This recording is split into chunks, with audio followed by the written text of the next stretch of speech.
how this Oriental stuff mixes with the blues stuff, which is all the American stuff and the Eastern stuff, how it gets together and makes sense for you. Well, it's definitely an odd mix, being the scales are so drastically different, but I mean, we bring all kinds of forms of music into it.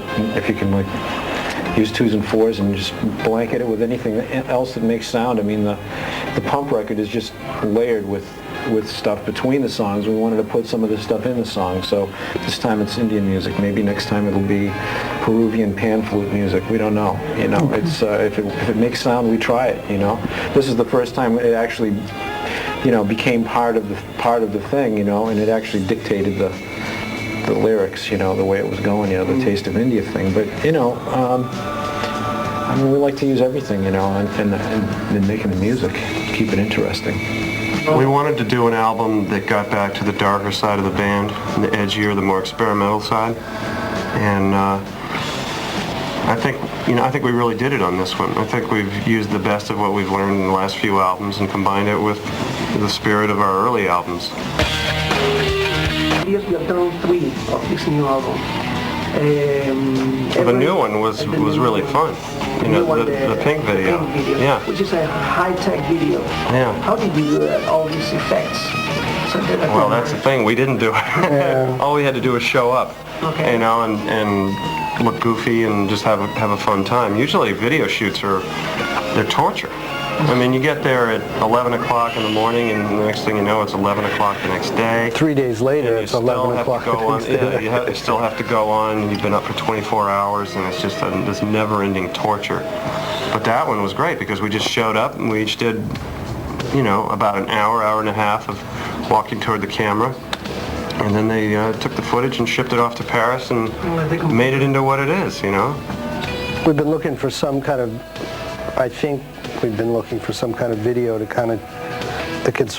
we could sort of get out of telling the same old boy-girl story around an Aerosmith song, and I think this is a good break for us, and maybe will allow us to bridge video-wise into doing some different things now. Maybe with a Hole in My Soul, you were feeling like repeating you a little bit. I think so. Yeah. I do. It was a starting. Yeah.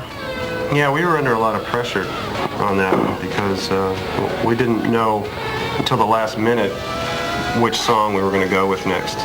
And once it was all decided, we had about a week and a half to come up with a concept, shoot it, and get it ready.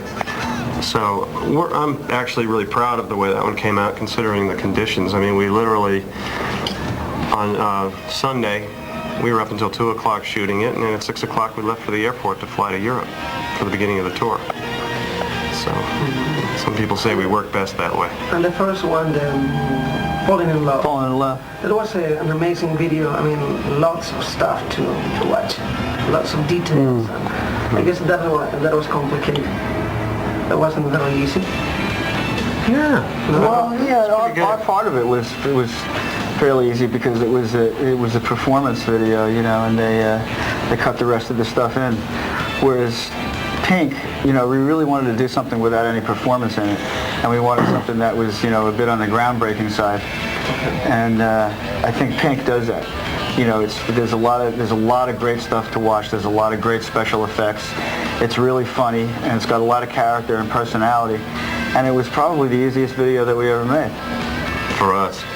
Yes. Somebody else worked really hard on it, but it wasn't us.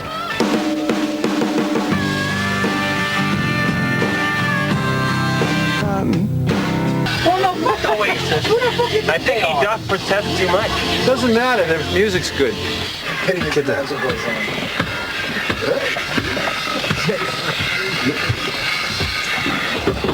Okay, this is 90 That was better. That's much better. So what does this mean? We're on the air? Does that mean we're sucking nitrous? Wait a minute, before you talk, I have to say something. Please, don't use any freaking obscenities, okay? Hello? Nice warm wink, Marty, Steve. Hey. I was wondering if we can get your daughter's number.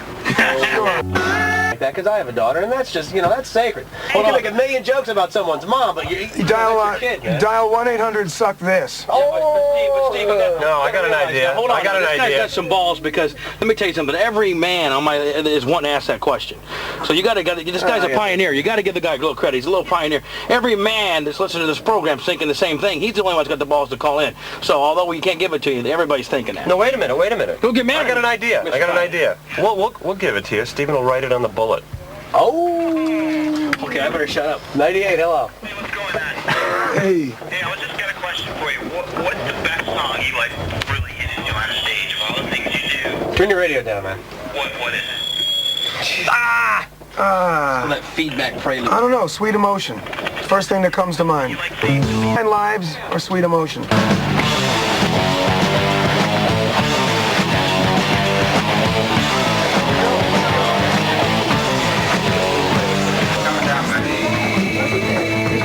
It's my video. You got my bag? I'm so tired a little bit. Yeah. All right. Hey, sister. What's your name? Okay, thanks. Yeah. Stretch those out. Pull right there. No, pull. You pull, I'll hold this part. Yeah. Oh, there you go. See, I get the most coverage out of that. Good evening and welcome to In Your Face Productions.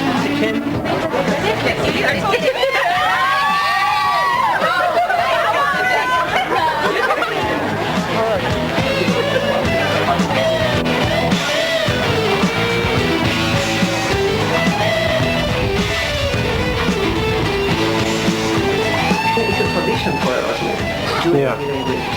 Because, what's the feeling? What's the difference between doing the meet and greet and going on stage? You know, it's coming in contact with the audience and not being isolated. Because I think if a band stays isolated, they can start to get bored and just think it's the same thing every night. But when you're meeting different people all the time, it keeps it really fresh, and you know, it keeps the novelty up. I mean, all those people at meet and greet, you know, they're nervous. You know, they're going to meet the band. You know, and it's all about music and the love of music, and so that energy is something that we get too. We understand what it's like to be a fan because we're still, there's so much music and people that we still look up to. We really understand what it's like to be a fan. And we think it's really important to have that exchange of a fan and you know, in some instances it can be a life-altering experience for someone. Sometimes they say, oh, you know, if I could meet that person. And sometimes you meet that person and they say something, or it's just a simple exchange, but it can maybe change the way you look at your own life, and so it might be a small moment in time, but it's real important, I think, and over the years I think it's made a difference to our fans. And It brings you closer to your fans. All right, take your best shot. Come on. Ready to go?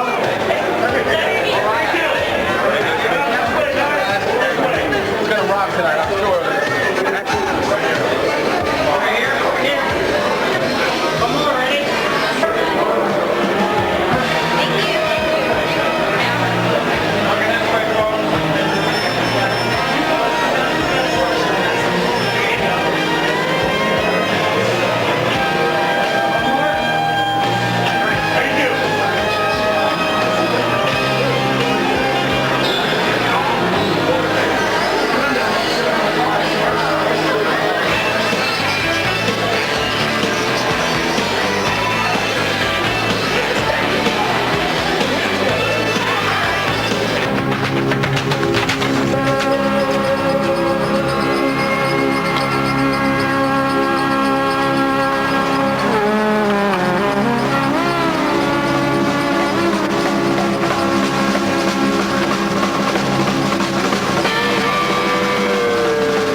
tell me about the stage, the props and the things you're putting in here on the stage in the U.S. and Europe? A lot of serpents, snakes, and...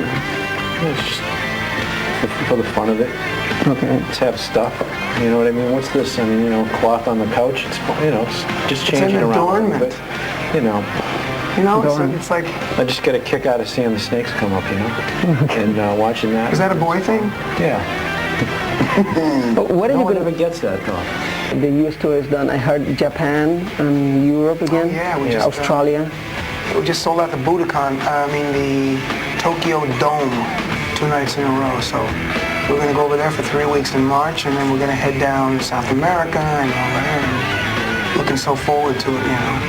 What do you remember Latin America? Here's Air Force One, and there's a highlighted Mexico City where they did this little dance with the lighters, 20,000 lighter kind of worked the way from the back, kind of like a flame. Well, you know how the farther away from sound, because sound travels at 3,654.690, said Spock, miles per hour, that if you're 20 feet back, you hear the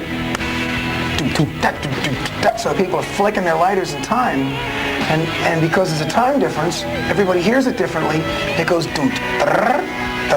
you know, up all the way up, and it's like you're talking, you know, 2,500 feet, you know, up into the nosebleed section. It just looked outrageous. I couldn't figure out what was going on. You know, was I tripping?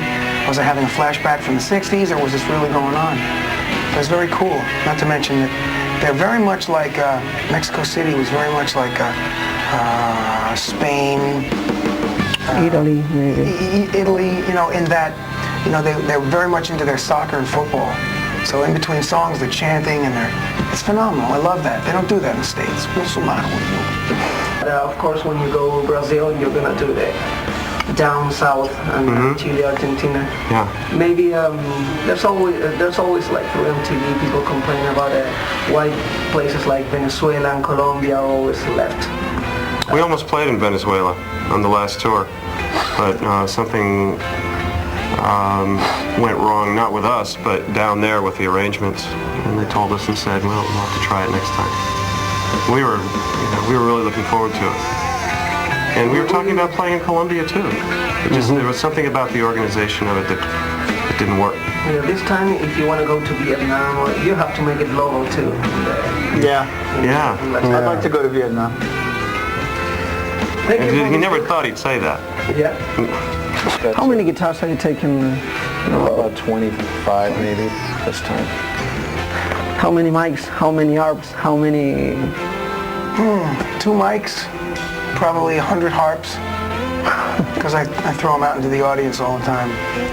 And that's about it. And how many songs, just to finish the interview, how many songs is I know the set list is changing slightly, I mean, from day to day depending on your mood or the mood of the audience. How many songs actually? How many hours? The Aerosmith show right now? 2 hours, 5, 10, depends, you know. It was for the longest time, it was 1 hour 45, and so now it's up to about 2 hours, and how many songs we do, 20? 20, 22 around there. I think we probably have about 40 songs we could play right now, you know, if we had to play end to end. But obviously we know more than that. It's just that getting everybody to play them all the way through would be an effort. It would be work. We got to play. We're waiting for you in Latin America, guys, really. For the middle of next year, 1998, Aerosmith estará de vuelta. Thank you very much. Thanks. Take care. See ya. Thank you, man. Thank you, Steve. Good to see you again.